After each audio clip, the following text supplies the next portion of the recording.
그리스도인의 여정에는 극히 위험한 순간이 존재합니다. 그리고 거의 아무도 그것이 도착했을 때 알아차리지 못합니다. 그것은 당신이 자신의 믿음에 지나치게 안전하다고 느끼기 시작하는 때입니다. 기도 생활은 잘 유지되고 있고 당신의 행실은 흠잡을 데 없어 보이며 주변 사람들은 당신을 영적인 본보기로 바라봅니다. 겉으로는 모든 것이 굳건해 보입니다. 그러나 내면에서는 무언가가 서서히 굳어지기 시작합니다. 깨닫지 못하는 사이에 더 겸손해져야 할 마음은 더 엄격해지기 시작합니다. 더 사랑해야 할 영혼은 더 많이 판단하기 시작합니다. 그리고 영적 성숙처럼 보였던 것이 사실은 조용한 추락의 시작일 수 있습니다. 오늘 나는 하나님께 가장 헌신하는 사람들조차 붙잡아두는 이 보이지 않는 함정을 드러내고자 합니다. 그리고 어쩌면 이것을 들으면서 당신은 자신의 믿음에서 가장 큰 위험이 드러난 죄가 아니라 겉으로 보이는 자신의 미덕일지도 모른다는 사실을 깨닫게 될 것입니다. 그리고 여기서 당신이 이해하게 될 것은 하나님과 그리고 사람들과 관계 맺는 방식을 완전히 바꿀 수 있습니다. 소리 없이 다가오는 종류의 위험이 있습니다. 그것은 스캔들을 통해 오지도 않고 공개적인 추락을 통해 오지도 않습니다. 그것은 조용히 자리 잡고 영혼의 배후에서 자라나며 영적 성숙으로 위장합니다. 당신이 이미 충분히 잘하고 있다고 믿기 시작하는 순간입니다. 당신은 자주 기도합니다. 성경을 잘 알고 있습니다. 분명한 실수들을 피합니다. 사람들은 당신의 태도를 존중합니다. 그리고 서서히 미묘한 감정이 싹트기 시작합니다. 나는 많은 사람들보다 더 잘하고 있어. 아마 당신은 그것을 큰 소리로 말하지 않을 것입니다. 그 생각이 떠오를 때마다 오히려 밀어내려 할지도 모릅니다. 그러나 그것은 나타납니다. 그리고 그것이 나타날 때 당신 안에 무언가가 굳어지기 시작합니다. 예전에는 자신의 죄 때문에 눈물 흘리던 마음이 이제는 다른 사람들의 죄를 더 또렷하게 바라보기 시작합니다. 긍휼은 분석으로 바뀌고 자비는 기준으로 대체됩니다. 깨닫지 못하는 사이에 당신은 자신의 훈련을 잣대로 삼아 다른 이들의 믿음을 측정하게 됩니다. 바로 이때 영적인 자아가 주도권을 잡습니다. 여전히 하나님에 대해 말하고 여전히 교회에 나가고 여전히 봉사합니다.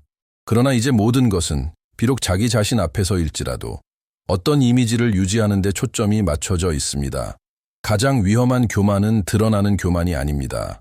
경건해 보이는 모습 뒤에 숨는 교만입니다. 그것은 나는 더 낫다 라고 말하지 않습니다. 대신 이렇게 속삭일 뿐입니다. 나는 이미 더 높은 단계에 도달했다. 그리고 믿음이 비교로 변할 때 하나님과의 관계는 조용한 경쟁으로 대체되기 시작합니다.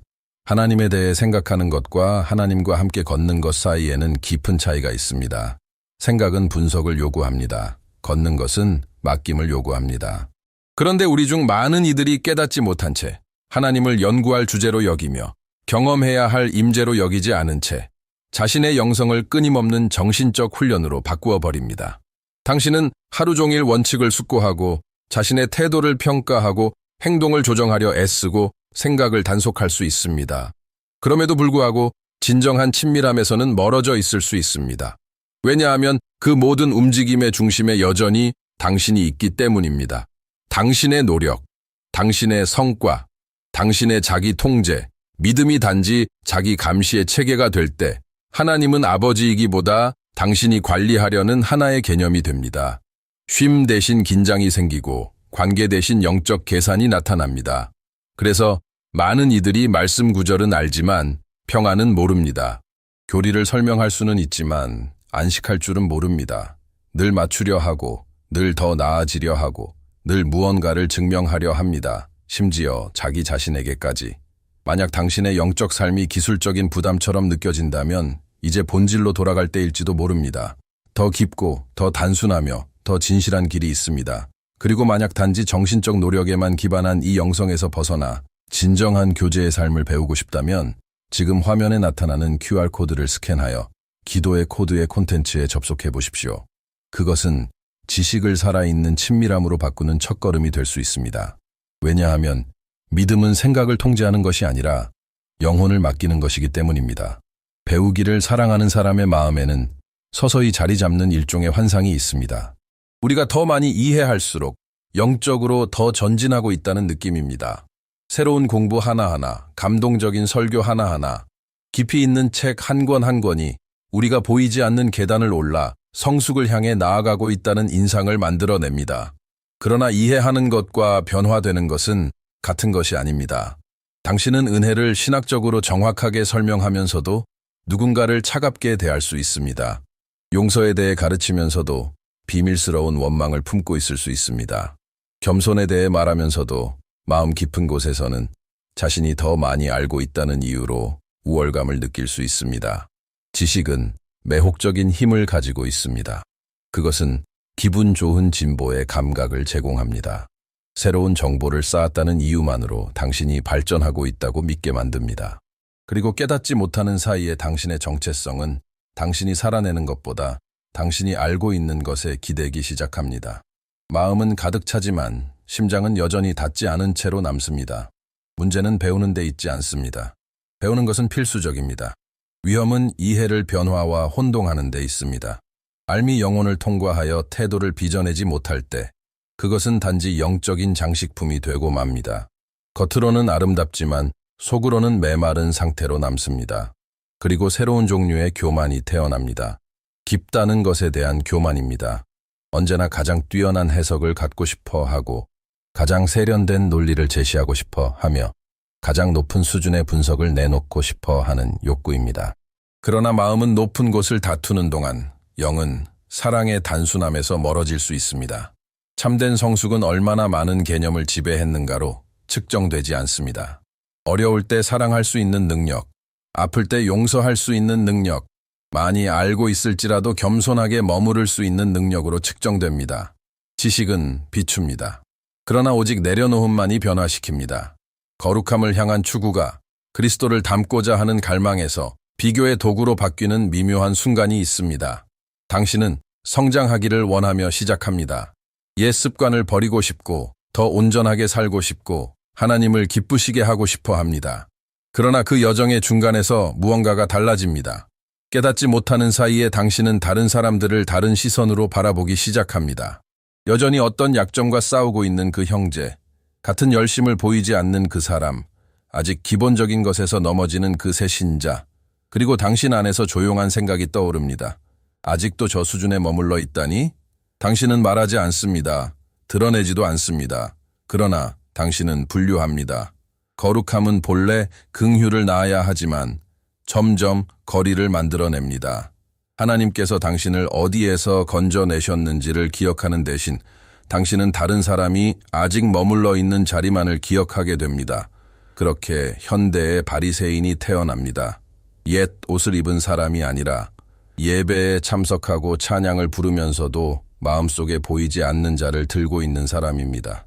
그 자는 출석, 훈련, 지식, 행동을 측정합니다. 그리고 기준에 미치지 못하는 사람은 마음속에서 평가됩니다. 가장 위험한 것은 당신이 이것을 진리를 지키고 있다고 믿는 동안 이런 일이 일어난다는 것입니다. 순수함을 보호하고 있다고 생각합니다.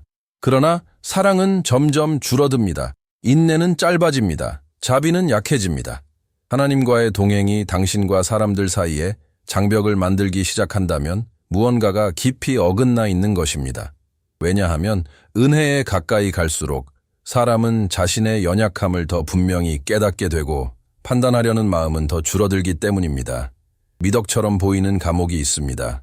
그것은 영적 성과라고 불립니다. 당신은 좋은 의도로 시작합니다. 더 훈련되고, 더 꾸준하고, 더 헌신적이 되기로 결심합니다. 조용한 목표를 세웁니다. 기도를 빠뜨리지 않기, 모임을 놓치지 않기, 흠없는 삶의 기준을 유지하기.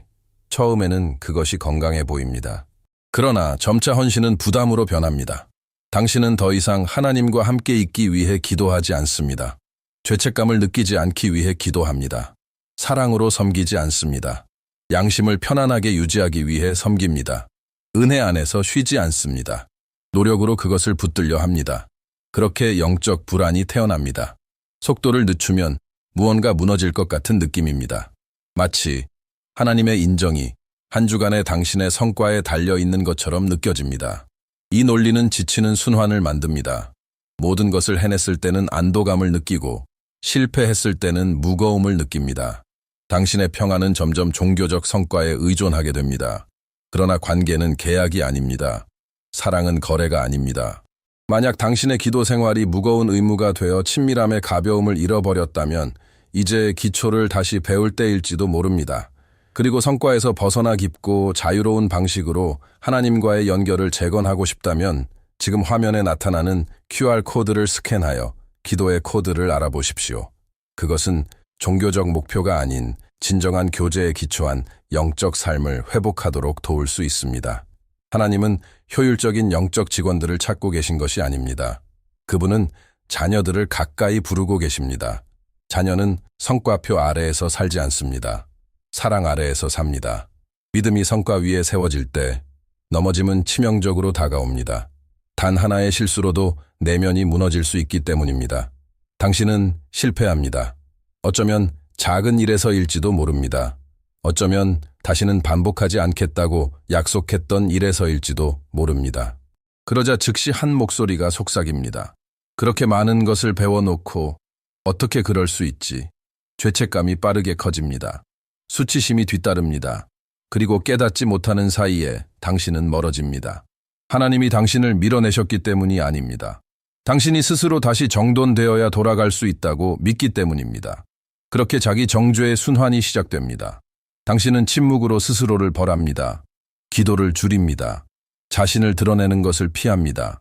다시 가까이 가기 전에 자신의 삶을 정리하려 합니다. 마치 최소한 받아들여질 만한 모습으로 자신을 제시해야만 환영받을 수 있는 것처럼 행동합니다. 그러나 이 논리는 깊은 무언가를 드러냅니다.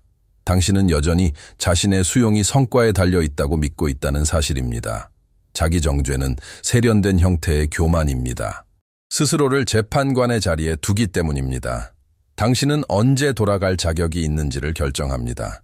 실수에 대해 충분히 값을 치렀는지를 스스로 판단합니다. 그러나 은혜는 그렇게 작동하지 않습니다. 참된 영적 성숙은 결코 넘어지지 않는 것이 아닙니다. 넘어지자마자 하나님께 달려가는 것입니다. 더럽고 혼란스럽고 부끄러운 상태 그대로 다가가며 그분의 사랑이 당신의 행동에 따라 흔들리지 않는다는 것을 신뢰하는 것입니다. 당신이 스스로를 계속 판단하는 동안 당신은 묶여 있습니다. 실패한 상태에서도 붙들어 주심을 받아들일 때 치유가 시작됩니다. 정죄는 마비시키지만 은혜는 회복시킵니다. 받아들여지기 위해 애쓰는 사람으로 사는 것과 이미 받아들여진 사람으로 사는 것 사이에는 깊은 차이가 있습니다. 이 차이는 모든 것을 바꿉니다. 자신을 단지 종으로만 여길 때 하나님과의 관계는 쉽게 두려움과 성과에 기반하게 됩니다. 실망시키지 않기 위해 잘하려고 했습니다. 자리를 잃지 않기 위해 무언가를 만들어내려 합니다. 계속 인정받기 위해 기준을 유지하려 합니다. 그러나 자신이 자녀라는 사실을 이해할 때 기초는 완전히 달라집니다. 자녀는 사랑을 협상하지 않습니다. 소속을 얻기 위해 일하지 않습니다. 이미 속해 있다는 안전함에서 출발합니다. 그리고 바로 그 안전함에서 진정한 변화가 태어납니다. 당신의 영혼의 원수는 이것을 알고 있습니다. 그래서 그는 당신의 행동을 공격하기 전에 당신의 정체성을 공격하려 합니다. 당신이 누구인지 의심하게 만들 수 있다면 어떤 실패도 거절의 증거처럼 보이게 할 수 있기 때문입니다. 그러나 당신이 자녀임을 알 때 당신의 실수조차 집으로 돌아가는 기회가 됩니다. 영적 성숙은 훈련으로 시작되지 않습니다. 정체성으로 시작됩니다. 어쩌면 오늘 당신에게 가장 필요한 것은 새로운 전략을 배우는 것이 아니라 하나님 앞에서 당신이 누구인지를 다시 확증하는 것일지도 모릅니다. 그러니 단순하지만 강력한 일을 해보십시오. 댓글에 확신을 담아 이렇게 적으십시오. 나는 하나님의 자녀입니다. 종교적인 문장이 아니라 정체성의 선언으로 말하십시오. 그것을 입으로 고백할 때 고발의 소리를 잠재우는 진리가 더욱 굳게 서게 됩니다. 정체성이 확고해질 때 죄책감은 힘을 잃습니다. 소속감이 분명해질 때 두려움은 줄어듭니다. 자녀로 살 때 순종은 부담이 아니라 사랑의 응답이 됩니다. 당신은 받아들여지기 위해 애쓰는 존재가 아닙니다. 당신은 이미 받아들여졌습니다. 믿음의 여정에는 죄가 아니라 결과의 부재로 시험받는 지점이 있습니다. 당신은 기도합니다. 신뢰합니다. 굳게 서 있습니다. 그러나 상황은 바뀌지 않습니다. 응답은 오지 않습니다. 문은 여전히 닫혀 있습니다. 그리고 조용한 긴장이 생겨납니다. 내가 모든 것을 제대로 하고 있다면 왜 아무 일도 일어나지 않는 걸까? 바로 이 지점에서 많은 사람들은 자신도 모르게 믿음을 거래로 바꾸어 놓았음을 깨닫습니다. 헌신은 눈에 보이는 보상을 가져와야 한다는 기대, 신실함은 즉각적인 번영을 만들어야 한다는 생각, 훈련은 안정성을 보장해야 한다는 논리. 그러나 관계는 공식이 아닙니다. 현실이 당신의 기대와 맞지 않을 때 마음은 흔들리기 시작합니다. 자신의 발걸음을 되짚어 봅니다. 숨겨진 실수를 찾으려 합니다. 그 지연을 받을 만한 어떤 일을 했는지 자문합니다. 그리고 서서히 평안은 상황에 달려있게 됩니다. 그러나 참된 믿음은 약속과 성취 사이의 강역에서 성숙합니다. 모든 것이 협력할 때 신뢰하는 것은 쉽습니다. 믿는 바를 상황이 부정하는 것처럼 보일 때 머무르는 것은 어렵습니다. 진단이 나아지지 않을 때, 계획이 진전되지 않을 때, 기도가 허공에 울리는 것처럼 느껴질 때, 이 불확실함의 영역에서 하나님은 부재하신 것이 아닙니다. 뿌리를 깊게 하시고 계십니다. 눈에 보이는 증거가 있을 때만 유지되는 믿음은 여전히 통제에 기대고 있습니다. 그러나 증거가 없어도 계속 신뢰하기로 선택할 때 당신 안에서 무언가가 강해집니다. 신뢰는 감정이 아니라 결단이 됩니다. 그리고 바로 그 보이지 않는 공간에서 믿음은 계약이 아니라 진정한 관계가 됩니다. 영혼의 가장 큰 갈등 중 하나는 드러난 죄가 아니라 통제하려는 욕구입니다. 우리는 걷기 전에 길을 이해하고 싶어 합니다. 신뢰하기 전에 보장을 원합니다. 순종하기 전에 예측 가능성을 요구합니다. 하나님께서 전체 지도를 주시지 않을 때 우리 안에 무언가가 불안해집니다. 통제는 거짓된 안전감을 줍니다. 모든 것을 제대로 정리하면 고통과 좌절과 손실을 피할 수 있을 것처럼 믿게 만듭니다. 그러나 믿음과 통제는 좀처럼 함께 걷지 않습니다. 결과를 지배하려 할수록 쉼은 더 어려워집니다. 어쩌면 당신의 영적 성장을 가로막는 것은 기도의 부족이 아니라 계산의 과잉일지도 모릅니다. 당신은 기도합니다. 그러나 이미 대안을 준비해 둡니다. 신뢰합니다. 그러나 일정한 한계까지만 맡깁니다. 그러나 계속 감시합니다. 그러나 하나님과의 친밀함에는 당신이 고삐를 놓을 때에만 들어갈 수 있는 깊이가 있습니다. 만약 미래를 조건 없이 맡기며 더 신뢰하는 기도를 배우고 싶다면 지금이 실제적인 한 걸음을 내디딜 때일지도 모릅니다. 화면에 나타나는 QR코드를 스캔하여 기도의 코드를 알아보십시오. 그 내용은 불확실한 상황 속에서도 진정한 신뢰로 특징 지어지는 기도 생활을 세우는데 도움을 줄 수 있습니다. 신뢰는 현실을 외면하는 것이 아닙니다. 당신의 이야기를 이끄시는 손이 당신의 계산보다 더 지혜롭다는 것을 선택하여 믿는 것입니다. 통제를 고집하는 동안 당신은 불안 속에 삽니다. 맡기기로 결단할 때 평안을 경험하기 시작합니다. 그리고 평안은 믿음이 성숙하는 토양입니다. 하나님께서 당신이 세운 구조에 균열이 가도록 허락하시는 순간들이 있습니다. 당신을 무너뜨리기 위함이 아니라 자유롭게 하시기 위함입니다. 수년 동안 길러온 덕 있는 나, 모범적이고 훈련되고 균형 잡힌 그리스도인이라는 이미지, 가 숨겨진 연약함을 드러내는 상황들로 도전받기 시작합니다. 과도한 반응, 예상치 못한 넘어짐, 이미 이겼다고 생각했던 감정, 그리고 당신은 깨닫습니다. 어쩌면 자신이 생각했던 만큼 견고하지 않았을지도 모른다는 것을. 이것이 거짓된 자아의 붕괴입니다. 당신의 영적 안전감의 일부가 기준을 유지하는 자신의 능력 위에 세워져 있었다는 사실을 인정하는 것은 아픕니다.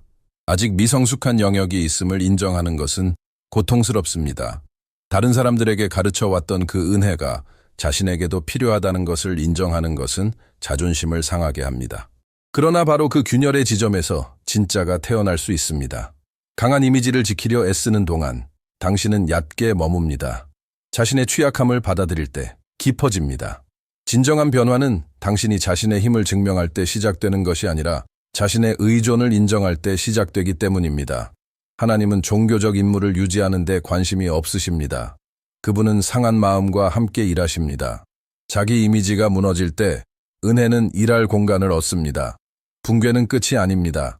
연극이 아닌 더 진실한 믿음의 시작입니다. 어쩌면 당신이 위기라고 부르는 것이 사실은 초대일지도 모릅니다. 성숙해 보이려는 필요를 내려놓고 마침내 진짜로 성숙해지라는 부르심일지도 모릅니다. 열매를 만들어내려 애쓰는 것과 근원에 머무르는 것 사이에는 큰 차이가 있습니다. 오랫동안 당신은 훈련과 끊임없는 경계와 의지력으로 변화를 만들어야 한다고 믿어왔을지도 모릅니다. 그러나 영적 열매는 압박에서 태어나지 않습니다. 연결에서 태어납니다. 그리스도 안에 머무를 때 조용한 변화가 일어나기 시작합니다. 당신이 인식하기도 전에 반응이 달라집니다. 말은 더 부드러워지고 인내는 자라며 긍휼은 넓어집니다. 더 나아 보이려 애쓰기 때문이 아니라 내면에서 빚어지고 있기 때문입니다. 이것이 조정된 행동과 변화된 본성의 차이입니다. 고립된 노력은 피로를 낳습니다. 머무름은 생명을 낳습니다. 노력은 흉내 내려고 합니다. 머무름은 스며듭니다. 교만이 자리를 잃고 의존이 자연스러워질 때 비교는 의미를 잃습니다. 더 이상 누구와도 여정을 재지 않습니다. 성숙을 증명할 필요를 느끼지 않습니다. 이미지를 유지하기 위해 살지 않습니다. 겸손은 가벼워집니다. 사랑은 자연스러워집니다. 순종은 의무가 아니라 응답이 됩니다. 그리고 가장 아름다운 것은 변화가 당신의 강함 때문이 아니라 연결되어 있기 때문에 일어나고 있음을 깨닫기 시작한다는 것입니다. 이것이 진짜 믿음의 성숙입니다. 연극 없이, 경쟁 없이, 과도한 부담 없이 진정한 변화는 소리를 내지 않습니다. 그저 꽃피웁니다. 이 모든 여정을 통해 우리는 훈련을 성숙과 혼동하고 지식을 깊이와 혼동하며 성과를 인정과 혼동하기 얼마나 쉬운지 보았습니다. 교만이 헌신 뒤에 숨을 수 있고 비교가 거룩함의 옷을 입을 수 있으며 통제가 영적 책임으로 위장할 수 있음을 보았습니다. 그러나 그 모든 중심에는 단순하면서도 급진적인 초대가 있습니다. 자신의 자아에 왕좌를 내려오는 것입니다. 참된 믿음은 당신이 재판관의 자리, 자신의 영성을 관리하는 자리, 결과를 통제하는 자리에서 내려와 겸손히 의존하는 자녀로 설 때 시작됩니다. 어쩌면 오늘 당신은 다른 기도를 드려야 할지도 모릅니다. 더 잘할 힘을 구하는 기도가 아니라, 더 잘하겠다고 약속하는 기도가 아니라 이렇게 말하는 기도입니다. 주님, 제 노력으로 저 자신을 구하려는 것을 내려놓습니다. 바로 그 내려놓음 속에서 자유가 태어납니다. 당신은 하나님을 감동시키려 애쓰는 직원이 아닙니다. 값으로 살 수 없는 은혜의 상속자입니다. 이미지를 유지할 필요가 없습니다. 그저 머무르면 됩니다. 이 메시지가 당신에게 깊이 다가왔다면 채널을 구독하고 좋아요를 남겨주십시오. 이것은 종교적 성과에서 해방되어 참된 은혜로 인도되어야 할 다른 사람들에게 이 말씀이 닿도록 돕습니다. 오늘부터 당신이 자신의 미덕이 아니라 그리스도의 완전한 사역 위에 굳게 서서 걸어가기를 바랍니다. 그리고 내려놓음에서 오는 평안이 매일 당신의 마음을 지키기를 바랍니다.